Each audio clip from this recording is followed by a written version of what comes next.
My name is Major Miranda Mason. I am 37 years old, a decorated officer in the United States Army forged by desert steel and the unrelenting noise of war. My life has been a battlefield of order strategies and the silence that follows when soldiers do not come back. I never thought my story would lead me to this stage, standing before my own family, facing a challenge crueler than combat. The hall was bathed in bright lights, filled with officers, veterans, and guests in formal attire. Polished boots clicked against the marble floors. The air smelled of brass and polish, heavy with expectation. I felt their eyes on me, curious, doubtful, and some even mocking. Then came Megan's voice, sharp and cutting through the whispers, a washed-up soldier at the piano. She said it with the same grin she had worn since childhood, a grin that told me she had already judged me. Her words echoed, feeding the quiet chuckles of a few guests who thought they understood my place in this room. My father, Mark Mason, stood a few feet away. He adjusted his tie, tilted his head, and delivered the blow he had waited years to repeat. "You'll never be a pianist, Miranda." His tone was cold, dismissive, filled with the arrogance of a man who believed he owned not only music, but my destiny. I did not look at them. I simply sat down, my uniform blending with the dark bench beneath me.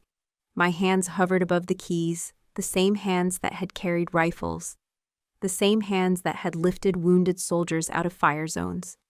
There was silence, the kind of silence that thickens just before the first shot of a war. I pressed the first note. The sound, a pure E, cut through the tension like a blade. Silence followed, not the silence of disbelief, but of revelation. Then it happened. All 100 Navy SEALs, present, men who had seen the worst of human cruelty, rose, as one, their chairs scraping against the floor like a synchronized salute. Their captain, a man with scars etched deep into his face, stepped forward and whispered, his voice breaking, "Oh God." That melody, I caught a glimpse of my father's face. His jaw was tight, his lips trembling, the color drained from his cheeks. Megan, who moments ago laughed, now sat frozen, her mouth slightly open. They were not just listening, they were unraveling. This was not a performance, it was a reckoning. One note, then another and another. The room, once filled with pride and arrogance, became mine. I was not the soldier they dismissed. I was the woman who could summon memories, pain, and hope with every chord. I thought of the countless nights when music was my only weapon, when I played under the dim light of a camp tent, to stop soldiers from shaking, to keep their nightmares at bay. This moment belonged to that same courage. For a brief second, I looked at my father and my sister. There was no laughter left, no scoff, no contempt.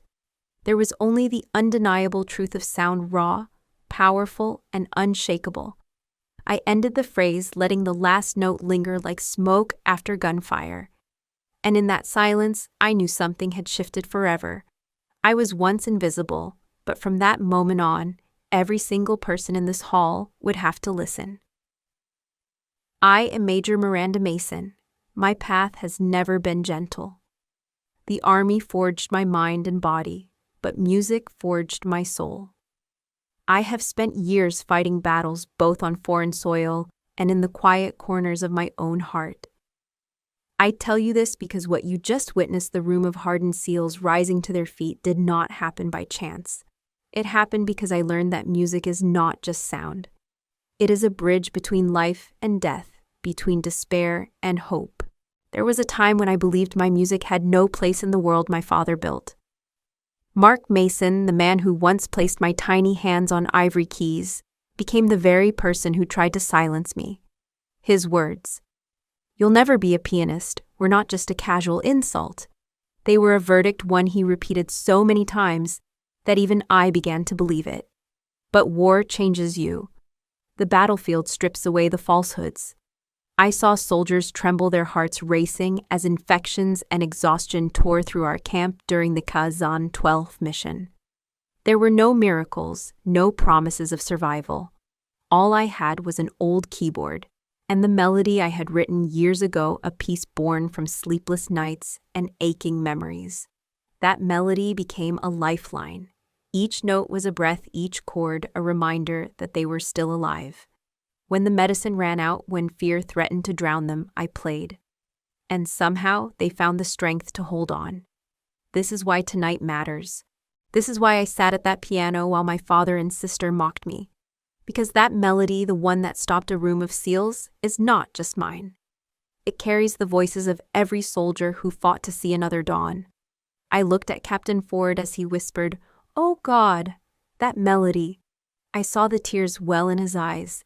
He remembered as I did the night we thought none of us would make it. I glanced at my father again. This time I saw something break in him. Maybe it was pride, maybe it was guilt, but I knew he could no longer deny what he had stolen from me years ago. This is only the beginning. The first note was not just music, it was the opening shot of a battle I had to fight, not with weapons, but with truth. The note that left the room speechless once saved lives on the battlefield. And now it will bring to light the betrayal of the man I once called my hero, because the melody that healed others was stolen from me. And tonight I am here to take it back. I grew up in a house where silence was louder than applause. My father, Mark Mason, was a music professor who never made it to the stage he believed he deserved. He taught counterpoint by day graded papers at night and stared at the cracked ceiling between both, imagining a life that kept slipping out of reach. His piano was polished to a mirror sheen. His pride was too. What was not polished was the way he handled disappointment. He wrapped it in criticism and offered it to me as guidance. Megan, my older sister, was his reflection in temperament and in face. Tall, composed, always ready with a precise opinion. She could mimic his theories about structure and phrasing before dinner ended, and he would nod with a warm satisfaction I never earned. She did not love music the way I did. She loved being right about it.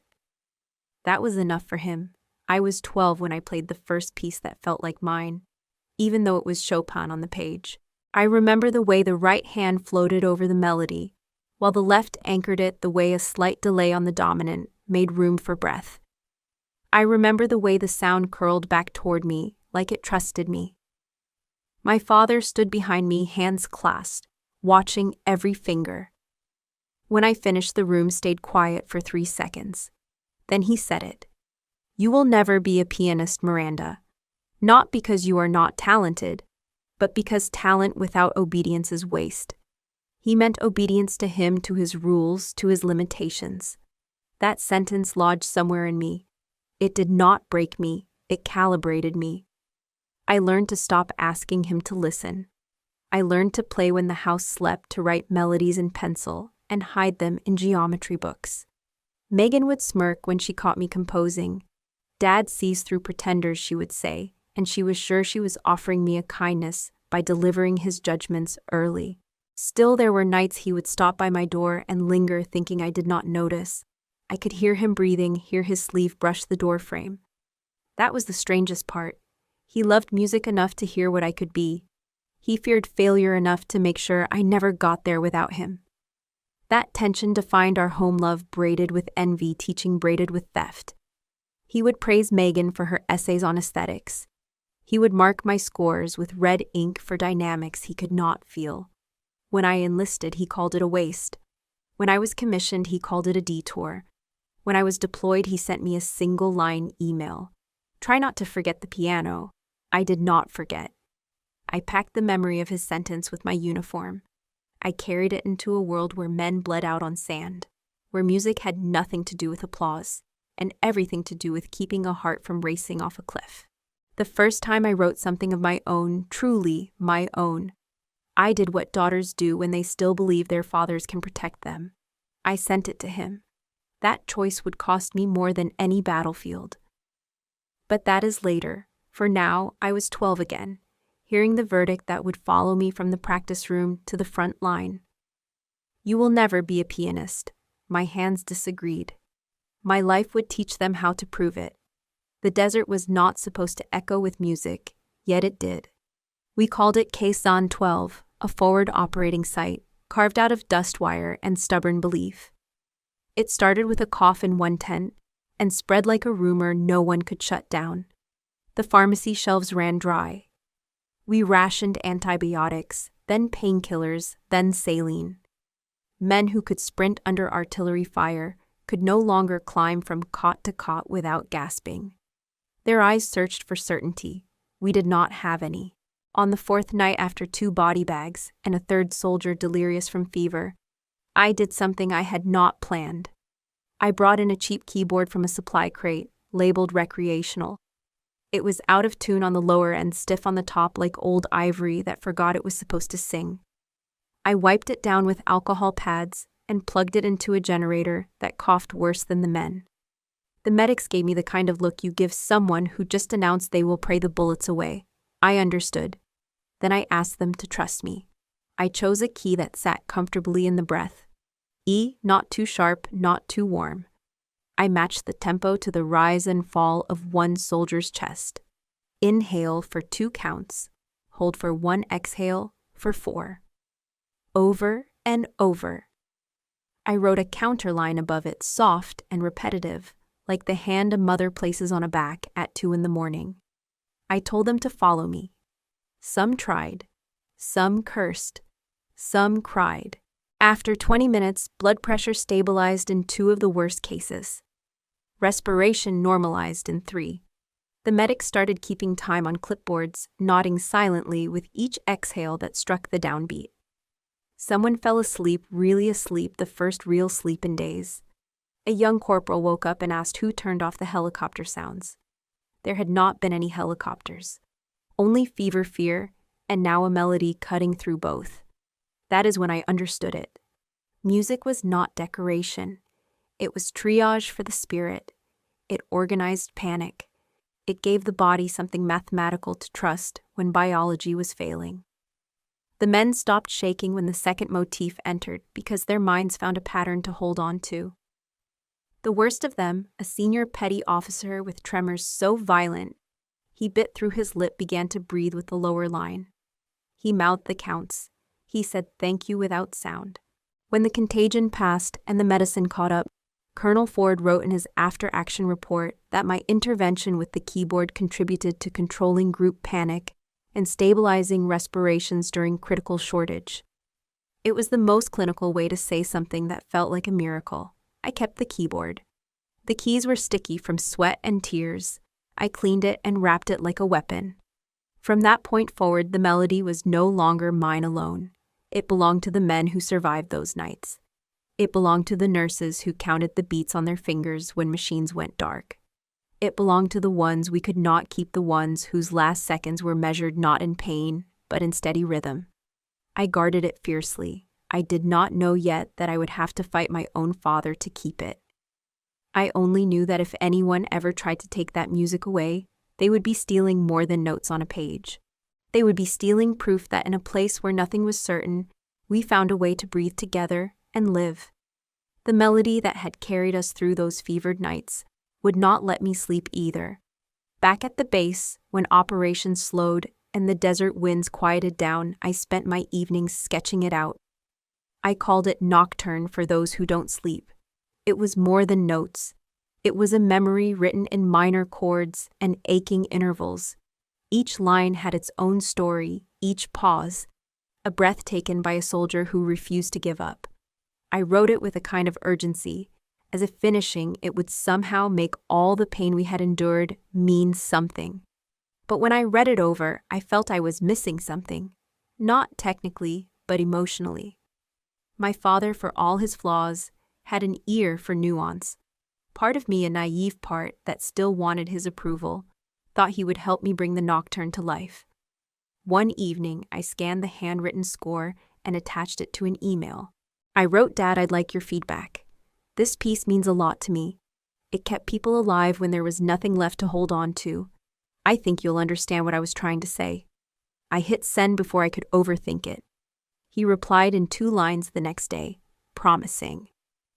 I'll see what I can do, that was it. No warmth, no curiosity about where this melody came from. I convinced myself that his silence was just his way of concentrating. A month later, while I was back on U.S. soil, my phone buzzed with a message from a former piano student of his. Your dad's piece is brilliant. The whole department is talking about it. I stared at the text. I did not have a new piece out. My blood ran cold. I found the article online. Mark Mason unveils new nocturne, a tribute to sleepless souls. There it was, my work, my title, my heartbeat on paper, except his name stood where mine should have been. He had cleaned it up, added some ornamental phrasing, and called it his own creation. The music world, small as it was, praised him. His colleagues wrote about his return to form. They said this was the piece that would put him back on the map. I wanted to scream. I wanted to call every critic and tell them the truth. But when I confronted him, he simply said, "Miranda, you sent it to me. I shaped it. You should be proud that our family name is attached to something this beautiful." His voice was calm, as if logic could erase theft. I was fresh off a deployment, my hands trembling, not from anger, but from lingering tremors of combat stress. I was tired, raw, and still haunted by the faces of those we had lost. I did not have the strength to wage a personal war. My uniform carried ribbons for courage, but at home I felt small. So I stayed silent. I let him take the credit. And each congratulatory article that mentioned him felt like a bullet grazing my skin. I told myself it did not matter that I wrote the piece for the soldiers, not for recognition. But deep down, I knew something sacred had been stolen. It was not about fame. It was about truth. And the truth had been buried under my father's ambition, just like every time he told me I would never be enough. The day I saw the sheet music published under his name, I felt something inside me fracture. It was not just betrayal. It was the realization that he had been waiting for this chance, the moment when my guard was down, to prove his voice mattered more than mine. I remember standing in the small kitchen of my rented apartment, the desert dust still on my boots. I had just returned from months of deployment, my mind split between relief and grief. Then I saw the framed newspaper clipping my mother had mailed me, the one where his smiling face stood next to my title. She wrote in neat handwriting, "So proud of your father. I wanted to tear it to pieces." That night I sat on the floor staring at the piano keys, my hands refusing to play. Every chord reminded me of him. Every note carried the weight of his words. "You'll never be a pianist." Maybe he was right. Maybe I was just a soldier pretending to belong in the world of music. But as days turned into weeks, the anger sharpened into something more durable. I replayed the nights in Kazan 12, the way the men breathed in rhythm with me, the way their fear eased when the nocturne found them. That music was born from blood, sweat, and sleepless nights. He had not been there. He had not seen their faces. I thought about fighting him legally. I even drafted an email to a lawyer, but I deleted it before hitting send. I did not have the mental strength to start a public battle while still battling my own nightmares. I convinced myself that staying silent was the brave choice, that the music did not need my name to live on. Then the invitation came, a gold-embossed card addressed to Major Miranda Mason, inviting me to a ceremony honoring Mark Mason for his contributions to music and the composition that captured the resilience of modern soldiers. I read the words twice, my pulse hammering. He was being celebrated not just as a musician, but as the voice of the very people my melody had saved. I felt something click inside me. It was the same clarity I felt before every mission, that cold focus where fear steps aside to make room for purpose. If he thought I would stand quietly in that audience clapping for a man who stole the one thing I had poured my soul into, he was wrong. If he believed the daughter he had silenced for years would stay silent again, he had forgotten who taught me to fight. I folded the invitation, placed it on the piano, and whispered to myself, if he thinks I will watch from the shadows again, he is wrong. That ceremony would not be his triumph. It would be the moment my truth walked onto the stage. The hall was dressed for grandeur. Flags hung in perfect symmetry, their colors vibrant under the soft glow of chandeliers. Rows of polished wooden chairs filled the space, each occupied by decorated officers, Navy SEALs in crisp uniforms, and donors dressed in formal evening wear. The air buzzed with the scent of polished leather and the faint metallic tang of anticipation. This was no ordinary ceremony. It was meant to honor courage, resilience, and the music that had carried soldiers through the edge of despair. I walked in my dress uniform, immaculate, each medal glinting beneath the lights. yet I felt like an outsider in a room meant for applause. My father stood at the podium, his posture proud, his silver hair combed meticulously. He looked every inch the celebrated composer he now pretended to be. Ladies and gentlemen, he began, his voice rich and smooth tonight. We celebrate not just music, but the spirit of perseverance. This composition, Nocturne for Those Who Don't Sleep, was born from my reflections on the resilience of our soldiers. His eyes swept across the room as if blessing the crowd with his words. When his gaze brushed mine, there was a glint of triumph, like he had already won a battle I did not know I was fighting.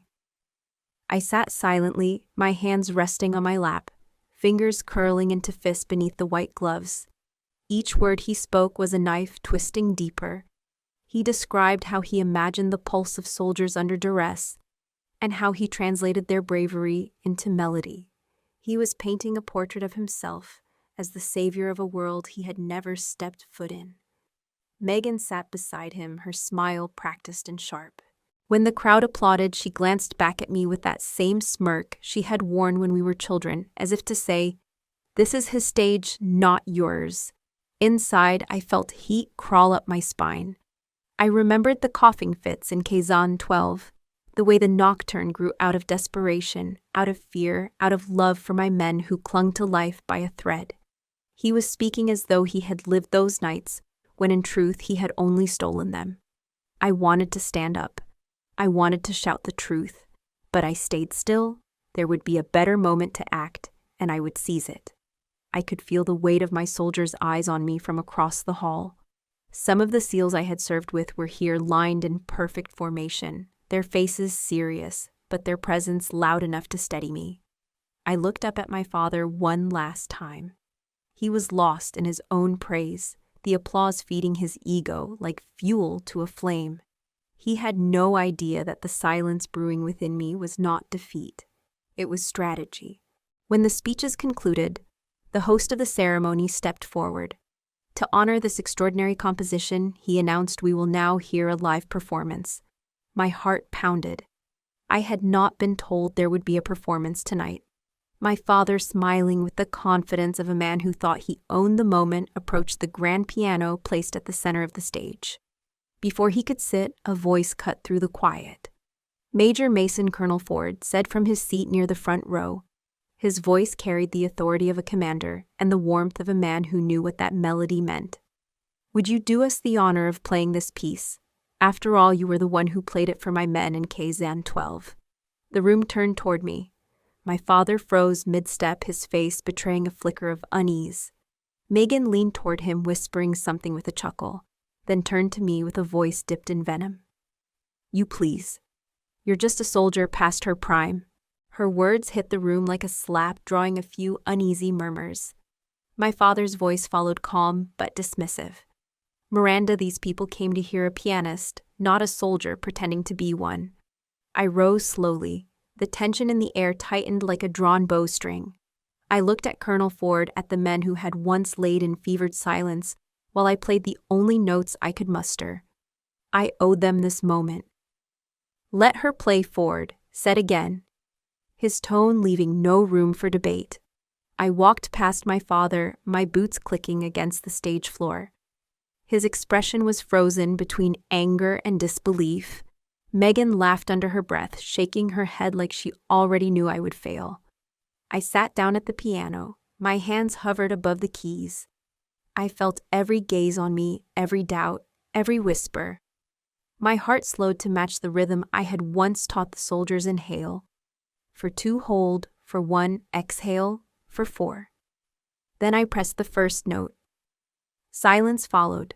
Not the silence of ridicule, but of recognition. The E rang out like the opening line of a confession. It was not just a sound. It was a memory, a lifeline. The murmurs stopped.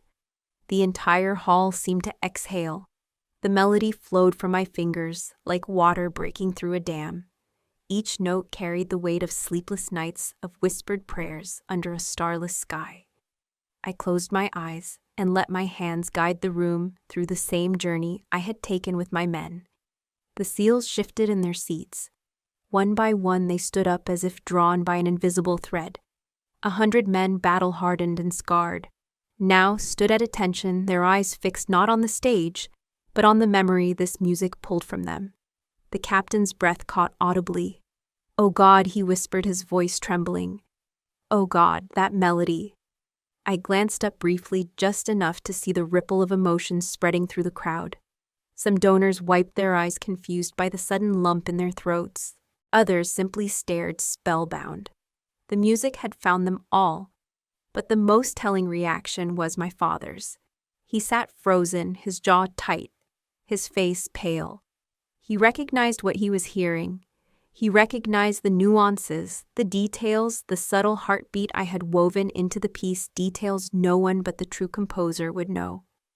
Beside him, Megan's smirk evaporated. She looked from me to him, her eyes narrowing with questions she had never thought to ask. The hall was no longer his domain. It belonged to the truth vibrating from the strings. I reached the bridge of the nocturne, the part that mimicked the breathing pattern of the sick soldiers, and I felt the room shift again. Those who knew the story behind it, Ford and his men, understood. They were reliving those nights, but now without fear, only gratitude. When the last chord hung in the air, I lifted my hands, but did not bow. I did not need to. The silence that followed was deafening, a silence full of realization and respect. In that moment, I knew I had reclaimed something more valuable than applause. I had reclaimed my voice, my story, my father's stolen truth. That night, justice began to awaken. The applause from the ceremony still echoed in my ears as I walked off the stage that night. It was not victory, it was only the opening shot. I knew my father. He would not sit quietly after being unmasked, even if no one had spoken the truth aloud. His pride would make him fight harder, and I had to be ready. I started gathering every piece of evidence that could prove the nocturne was mine. I dug through the hard drive I had carried through deployments. There it was, the original MIDI file of Nocturne for Those Who Don't Sleep, saved with the timestamp from the Desert Camp's generator laptop. Every note matched the piece he had published under his name. I found the email I sent him attached with the scanned manuscript, my signature still visible in the bottom corner of the sheet. For days, I traced every digital footprint. The recordings from Kazan 12 were still stored in a backup folder, the voices of the medics faintly audible in the background. I burned them onto a disk. Each document felt like a bullet I would eventually fire, not to wound but to expose the truth. When I confronted him again, he was ready. "You're making a mistake, Miranda," he said, leaning back in his chair, his tone smooth but sharp. "Do you think anyone will believe a soldier who has been through combat stress over a respected academic like me?" He smirked as if he already knew the answer. 2 days later, I received a legal notice. He had hired a high-profile attorney, someone known for crushing defamation cases before they even reached court. The letter accused me of attempting to slander his reputation, claiming I was mentally unstable due to war trauma and unable to distinguish reality from fiction. Reading those words was like swallowing glass. Megan's name appeared on the witness list. She was to testify that our father had always been the composer that I had fantasized about being a musician. I called her, my hands trembling. "Megan, you know the truth," I said, my voice raw. "You saw me write that nocturne. You saw me send it to him." There was a pause. "Miranda," she finally replied, "Dad has given everything to music. He deserves this chance. Don't ruin it." Her tone was cold, but beneath it I sensed fear. Fear of losing his approval. Fear of stepping out of the shadow she had always depended on. That night I stared at the stack of evidence on my desk. I thought about all the times I had stayed quiet to keep the peace. But this was not just about me anymore. It was about the men who had breathed through that melody, about the truth that deserved to be heard. I swore to myself I would not back down, even if it meant tearing apart what little family I had left. The days leading up to the first legal hearing felt heavier than any deployment I had ever been on. I found myself replaying the nights in Kazan 12, the fevered faces of soldiers lying under thin blankets, their bodies trembling as the infection spread. I could still see the way they looked at me when I sat at that broken keyboard, my hands shaking, trying to summon enough strength to play. One night I called Captain Ford. His voice was steady, as if the years had not dulled his memory of that place. "Major Mason," he said, "I'll testify. We all will if you need us. We know what that music did for us. We're alive because of it." Hearing him say that stirred something deep in me. It was no longer about my father's betrayal. It was about honoring the ones who had trusted me when the world collapsed around them. I compiled witness statements from the medics and soldiers who had survived the outbreak. They recalled how the nocturne's slow rhythm helped them regulate their breathing, how it distracted them from the pain long enough for the fever to break. One of the nurses described it as a lifeline in sound. Another soldier wrote, "When Major Mason played, I believed for the first time that I might see home again." My father's legal team responded with polished confidence. They dismissed these accounts as emotional exaggerations and misremembered events. They tried to shift the narrative, painting me as a woman seeking validation through stolen acclaim. Reading their statements made my blood boil. But I had more than stories. I had facts. I had the time-stamped MIDI file, the original handwritten score, and the email chain proving he received my draft. I even had a recording from a medic's phone where my voice could be heard counting the tempo as I played. Still, the pressure mounted. Megan's silence was the hardest blow. She would not answer my calls anymore. Her loyalty to our father seemed absolute, and I could not understand how she could stand by while he erased my name from the very thing I created. The night before the hearing, I sat alone at my piano. My fingers traced the keys but did not press them. I whispered to myself, "This melody is more than music. It is memory, it is survival, it is mine." I could feel the weight of every soldier's breath in those notes. The echo of Kazan 12, pulsing through me like blood. I was ready. The legal battle would not just be about proving ownership. It would be about reclaiming my voice, about telling the world who I truly was and what I had endured. The first court date was set. My father would be there, polished and confident, ready to paint me as broken. But I had something he did not: the truth and the strength of those who had lived because of my music. The conflict was no longer just a fight for recognition. It was a fight for justice. The courtroom was cold, lit by the sterile brightness of overhead lamps. The polished wooden benches were filled with spectators, journalists, military representatives, and a few familiar faces from the SEAL unit. I stood behind my lawyer, the weight of my uniform like armor, though. Inside, I could feel the tremor of anticipation. My father sat on the opposite side, his suit pressed, his expression crafted to perfection.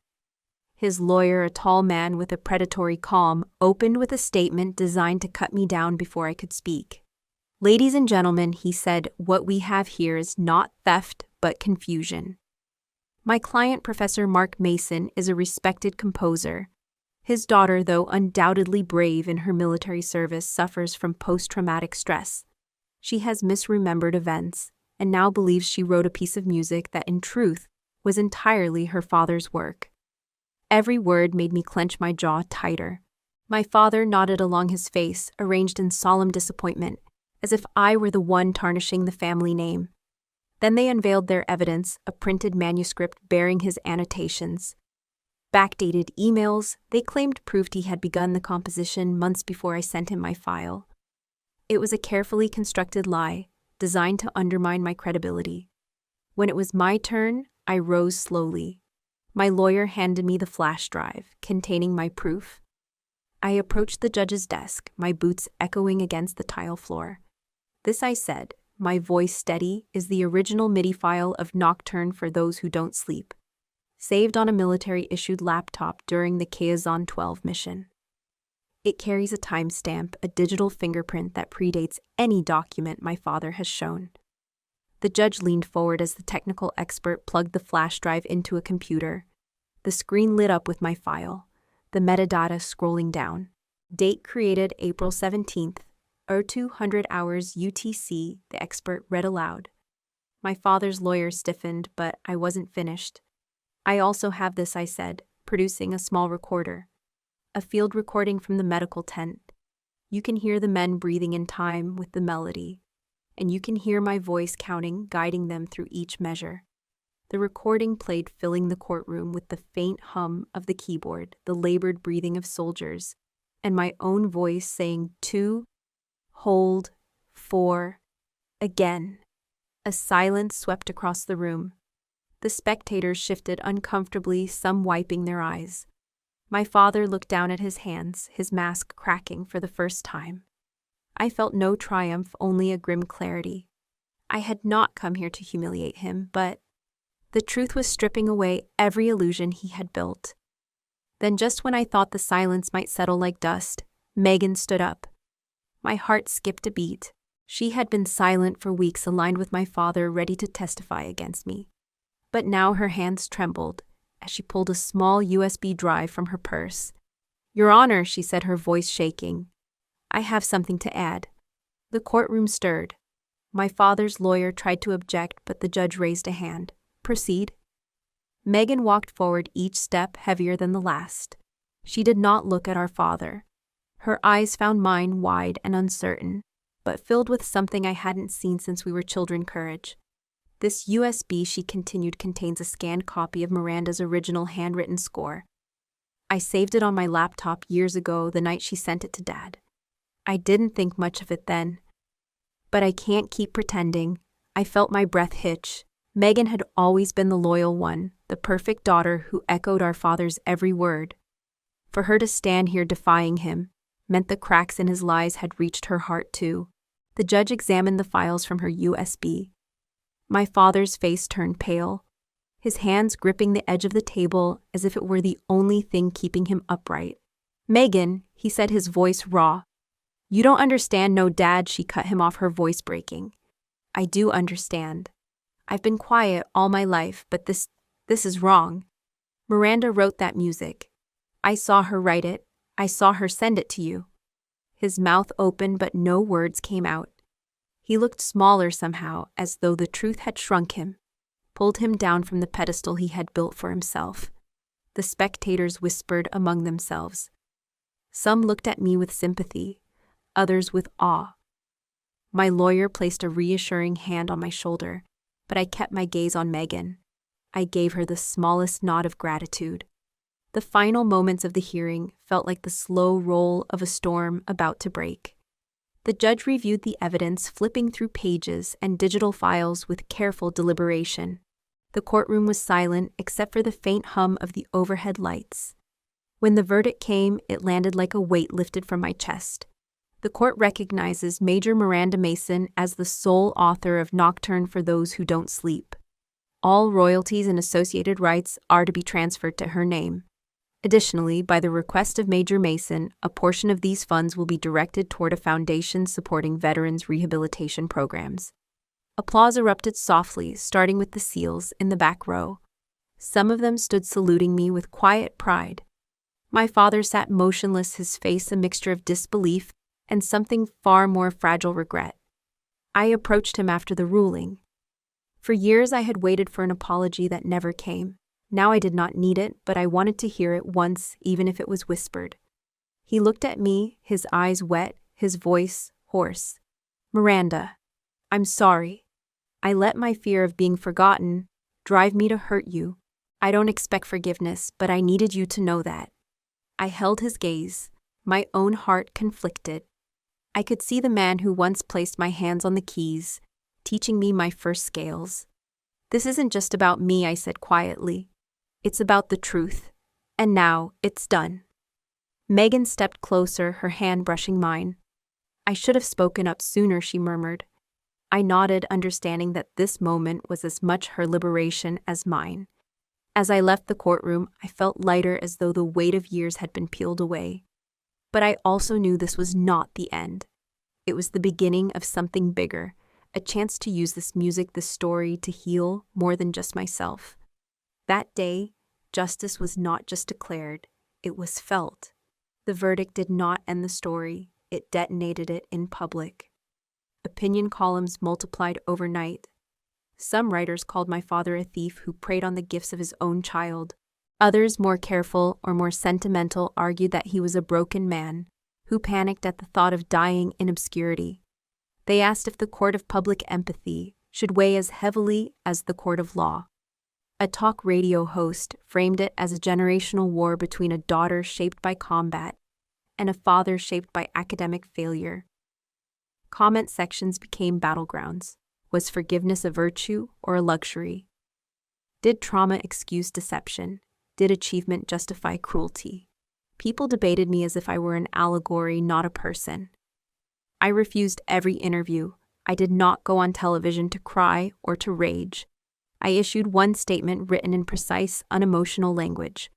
I affirmed the court's decision. I confirmed that the royalties would be redirected to a veterans' rehabilitation fund. I acknowledged my father's apology. Then I made my condition public. If he wanted any part of redemption, he would contribute his future income from teaching, consulting, and publishing to the same fund. He would correct the academic record in every venue that had printed his name over mine. No negotiation, no softening. Critics accused me of humiliation disguised as philanthropy. Others said I was too lenient.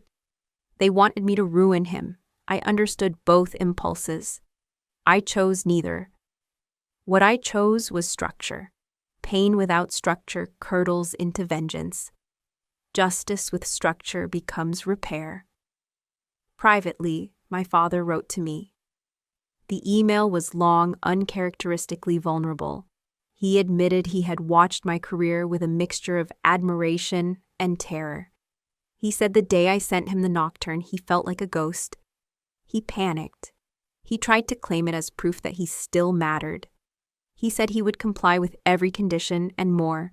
He asked if he could attend one of the group therapy sessions the fund would support, not as a patient, but as a listener who needed to learn how to be useful. I did not answer right away. Instead, I spoke to the board managing the fund and asked them to treat him like any other contributor or volunteer. No special access, no gentle language. Let his restitution be unremarkable, steady, and public. Let the correction live longer than the applause for the lie. Meanwhile, journalists kept circling. They wanted the intimate version, the tearful reconciliation, or the explosive estrangement. I gave them neither.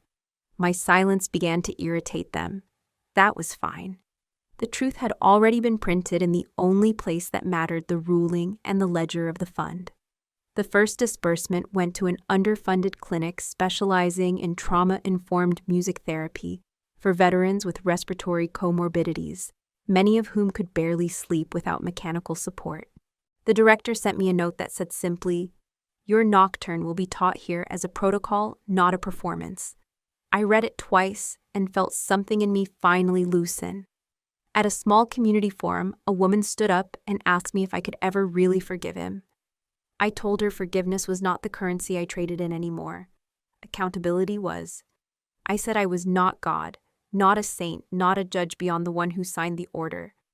I was a daughter who learned to survive by naming things correctly. My father had stolen.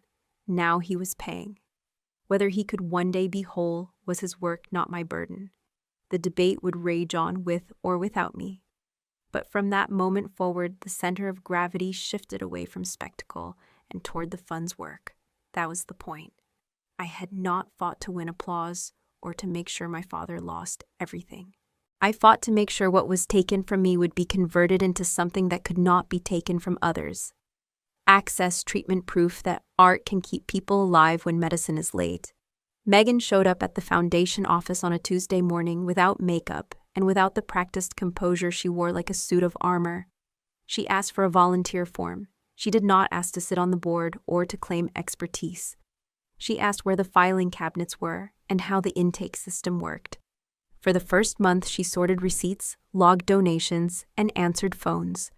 When a caller tried to bait her into talking about our father, she said, "The fund is about veterans, not the Mason family," and hung up. I watched her from my office window, unsure whether to thank her or to leave her alone. Eventually, I chose the middle path.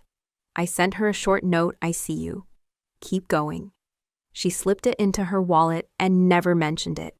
My father's transformation was quieter and riskier. He took a part-time position at a community arts center in a neighborhood that never buys season tickets to symphonies. He taught basic piano to children whose parents worked double shifts. He also started a free seminar for veterans who wanted to reclaim instruments they had abandoned after deployment. He did not put his name on posters. He submitted invoices to the fund as required, then immediately signed them back over as donations. When the local paper tried to run a profile on him as the fallen genius rebuilding his life, he declined the interview and asked them to highlight the center instead. The editor called me frustrated. I told her to write about the kids. She did. The donations tripled that week. One evening late, I visited one of his classes unannounced. I stood in the doorway and listened.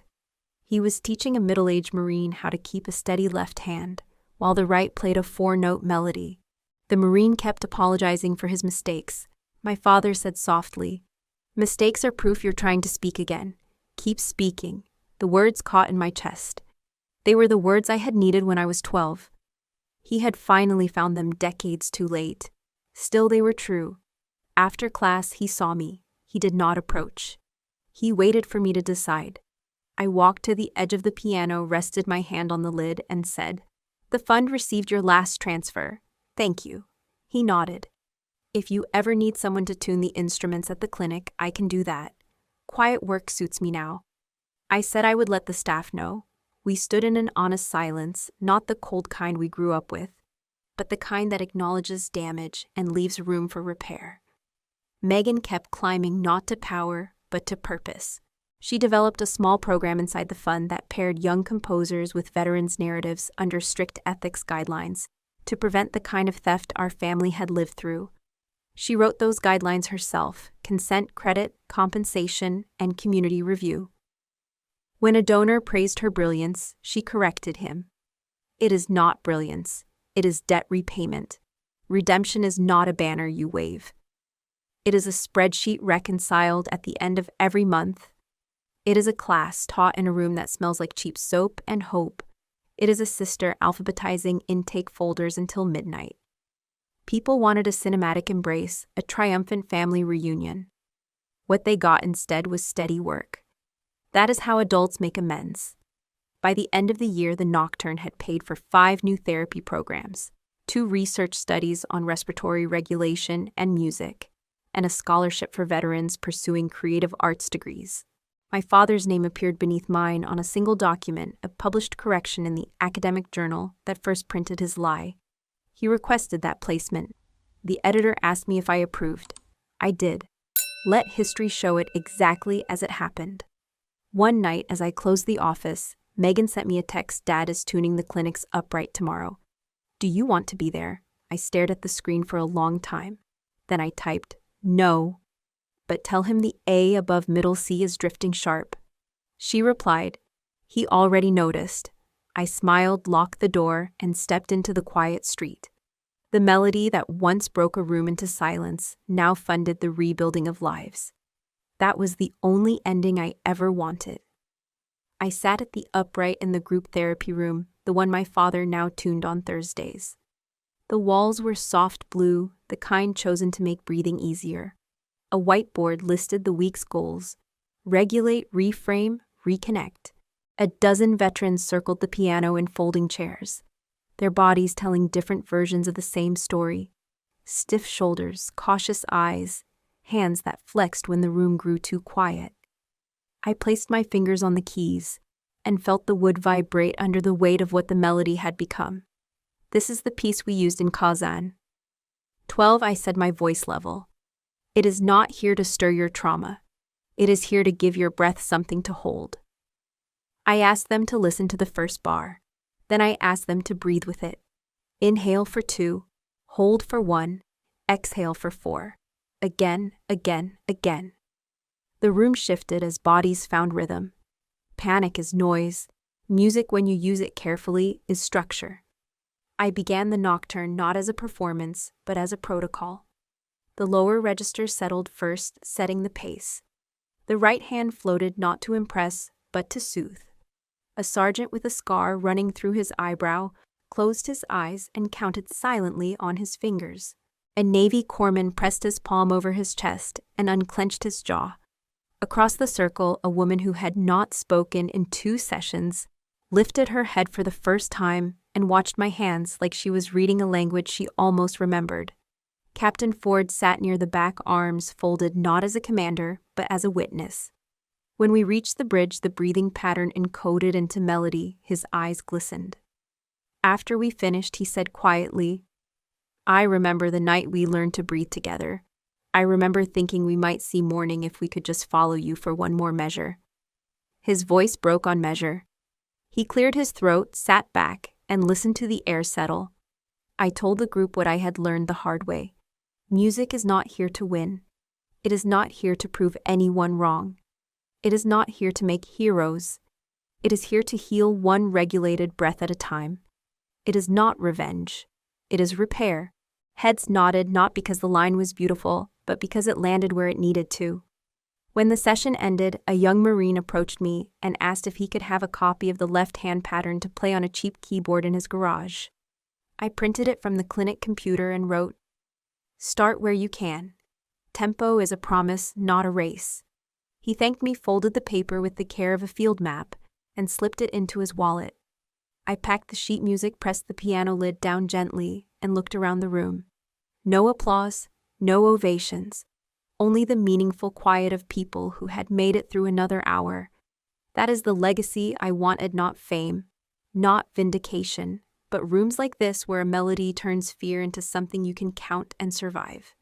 I left the therapy room last, turning off the lights one by one, until only the glow from the hallway spilled across the fallboard. I pressed a single E before closing it, the same E that once stunned a hall full of uniforms and tore the truth from hiding. It rang out softly, not as a battle cry, but as a benediction. That note closed a chapter I thought would never end. In the corridor, I paused at the clinic's bulletin board.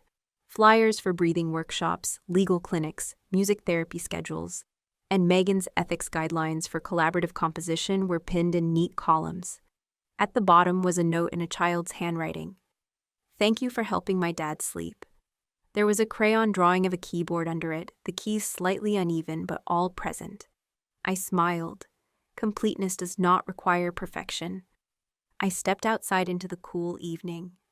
The city hummed, indifferent and alive. I thought about my father in the practice room across town, tuning another old upright setting, every A to its proper frequency, 1/4 turn at a time. Justice, I had learned, is rarely loud. It is calibrated, corrected, and carried forward by quiet hands. People still ask me if I forgave him. I tell them forgiveness is not a headline, it is a ledger. He pays, we build. The fund grows, the clinics multiply. The children learn, the veterans breathe. That is the only math I need. I walked to my car with nothing left to prove. The Nocturne had been returned to its rightful name, but more importantly, it had become something larger than me. A tool, a lifeline, a structure of hope, repeated until it sticks. Justice does not make you young again. It does not erase the years of doubt or the nights spent staring at a ceiling you wish would answer you. Justice returns the right name to what is yours, and then it asks you what you plan to do with it. I answered the only way I knew how. I turned it into a way for others to breathe. I looked back at the clinic doors, now locked for the night. Somewhere inside, the last note still drifted through the air. Somewhere in another room, a veteran held to a metronome and slept. That was enough. Before we say goodbye, I want to hear from you. Where are you watching from? Is it a quiet morning with a warm cup of coffee? Or a late night where stories like this keep you company? Tell us in the comments. We read everyone with gratitude. If this story reached you, consider subscribing. Not only to hear more, but to join a community that still believes in kindness, healing, and second chances. Thank you for giving me your time today. Wherever you are, I hope you carry this melody with you. And remember, sometimes the miracle does not knock on your door. It waits patient and steady until you are ready to open your heart. Take care, and I will see you in the next story.